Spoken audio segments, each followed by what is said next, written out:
Narapidana itu mengikat selang pemadam kebakaran ke lift dan langsung menekan tombol tutup, tapi liftnya tidak dapat tertutup. Ia merasa sangat gugup dan menekan tombol lagi, namun liftnya tetap tidak bisa menutup. Bahkan orang-orang di belakangnya pun begitu ketakutan hingga mereka berkeringat dingin. Jika lift tidak segera mengirim selang pemadam kebakaran ke bawah, mereka semua akan mati. Saat ia masih mencoba memikirkan solusi, pria kecil di belakangnya masuk dan menutup lift dengan ekspresi sedih di wajahnya. Kali ini lift berhasil ditutup.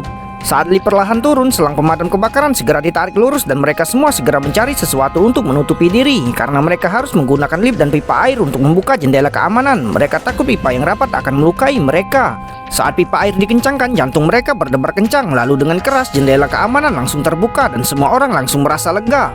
Mereka menghabiskan 3 bulan melaksanakan rencana pelarian mereka di penjara dan sekarang mereka dapat memperoleh kebebasan sejati hanya dengan memanjat keluar jendela dan melewati tembok tinggi. Tepat saat semua orang tergesa-gesa melepaskan mantel mereka dan bersiap untuk keluar jendela, tiba-tiba seorang tahanan dengan walkie-talkie muncul. Tahanan itu mengancam mereka agar ia bisa ikut melarikan diri. Jika tidak, ia akan segera memberitahu para penjaga penjara. Tapi semakin banyak orang, semakin sedikit waktu untuk memanjat tembok. Mereka tidak punya waktu untuk menunda sekarang, jadi mereka harus menyetujuinya. Kemudian mereka mulai memanjat kabel dan segera menaiki tembok. Mereka menutupi kawat kasa dengan mantel mereka. Lalu semua orang memanjat kabel satu persatu. Selama mereka memanfaatkan waktu dengan baik, mereka semua bisa lolos dengan selamat. Namun pada saat itu, salah satu tahanan tertua tiba-tiba jatuh. Pria itu bergegas memeriksa. Ketika ia mengangkat pakaiannya, ia menemukan luka yang panjang. Pria itu sangat terkejut melihat orang tua itu terluka. Ternyata lubang yang mereka gali di ruang jaga ditemukan oleh penjaga penjara pagi tadi. Agar berhasil melarikan diri dari penjara, pria tua itu memukul penjaga penjara dan tertusuk oleh sepotong kaca. Akan tetapi ia tetap menaklukkan sipir penjara dan menyembunyikannya di selokan. Namun lukanya terus berdarah dan ia tak berani berobat karena luka apapun di penjara akan dipertanyakan sumbernya.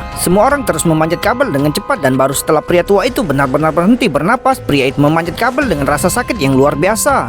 Karena hasutannya lah pria tua yang semula menghabiskan tahun-tahun senjanya di penjara tewas dengan cara seperti itu. Namun saat ia baru setengah jalan, lampu sorot penjara tiba-tiba menyala. Ternyata sipir yang diikat itu telah ditemukan. Para sipir penjara dan anjing polisi di bawahnya telah tiba. Yang lebih menakutkan lagi adalah si pria gemuk yang terakhir. Tanpa menunggu pria itu merangkak, ia begitu takut hingga ia tergesa-gesa meraih kabel tersebut. Namun kabel tersebut tidak mampu menopang beban 2 orang dan langsung putus. Ia terjatuh dengan keras ke tanah lalu terus berusaha meraih kabel itu dengan putus asa. Baru ketika sipir penjara muncul dengan membawa senjata, pria gendut mengangkat tangan dan menyerah. Narapidana di atas berhasil melarikan diri. Di bawah pimpinan pria itu, mereka pun langsung berlari masuk ke dalam hutan dan tak lama kemudian melihat mobil yang sudah dipersiapkan terlebih dahulu. Kemudian pria itu memecahkan semua lampu mobil dan mereka harus berkendara